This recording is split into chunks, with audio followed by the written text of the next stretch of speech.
খালা মানে best friend, খালা মানে ক্রাইম পার্টনার। কথায় আছে না, মার বইন খালা মার তোনো ভালা। যাই হোক, আমার খালামণির ছিল বার্থডে। যেহেতু আমার ক্রাইম পার্টনারের বার্থডে, আমি কিছু করব না এটা তো হয় না।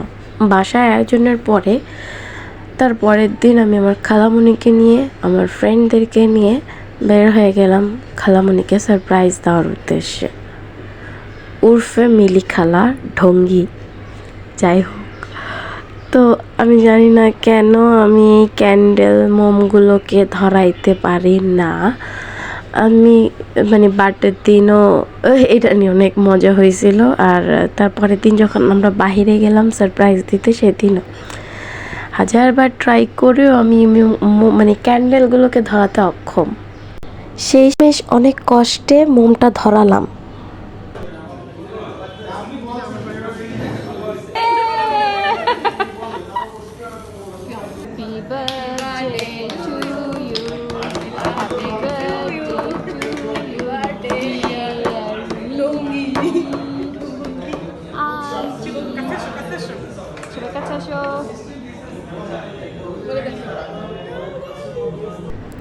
তারপর তারপর চলে গেলাম ক্যাফে ওয়াফেলোতে। এটার অনেক রিভিউ দেখেছিলাম, যার কারণ 7 সমুদ্র 13 নদী পার করে তারপর গিয়েছিলাম ক্যাফে ওয়াফেলোতে।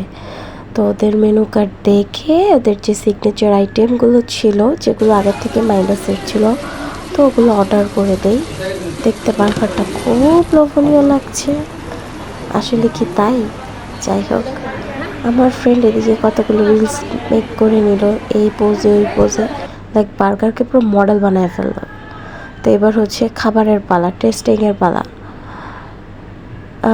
এটা সম্পর্কে পরে বলবো, আগে দেখাই যে কি খাবার আমরা অর্ডার করেছিলাম আর কি খেয়েছিলাম।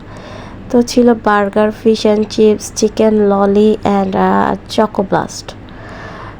ফিশ অ্যান্ড চিপসটা এভারেজ, আর চিকেন ললির মধ্যে যে ক্রিম চিজ দেওয়া দেখাচ্ছে, এইটা আসলে কতটুকু ক্রিম চিজ, মানে ময়দা দিয়ে ক্রিম চিজ বানাইছে মনে হচ্ছে, এরকম একদম সেকেন্ড টাইম গেলে খাবো না এরকম। তো যাই হোক, এইটা আমি মানে যখন রিভিউসগুলো দেখতাম আমার মন চাইতো আমি এটা খাবোই খাবো। তো এইটা আমার ঠান্ডা জ্বর ছিল, তাও আমি আমার জন্য অর্ডার করে দিলাম। অ্যান্ড বলবো না যে খুব আহামরি, এভারেজ, আমি নর্মাল থাকে না ওরকম। তো এরকম একটা মুভমেন্ট আমাদের ফ্রেন্ডের মধ্যে থাকবেই সব সময়, যাই করি না কেন। এই ভিডিও টিডিও কীভাবে যেন হয়ে যায়। এইটা ছিল খাবারের রিভিউ। আমি কখনো কোনো ফুড ব্লগারের রিভিউ দেখে আর যাব না। তো এই ছিল দিনটা। এখানে হচ্ছে কিছু ভিউটা খুব সুন্দর ছিল। কাছের মানুষদেরকে দিন শেষে খুশি রাখাটা এটাই আমার সার্থকতা। তো যাই হোক, ভালোই দিনটা গেল। এই পর্যন্ত, টাটা বাই বাই, আল্লাহ হাফেজ।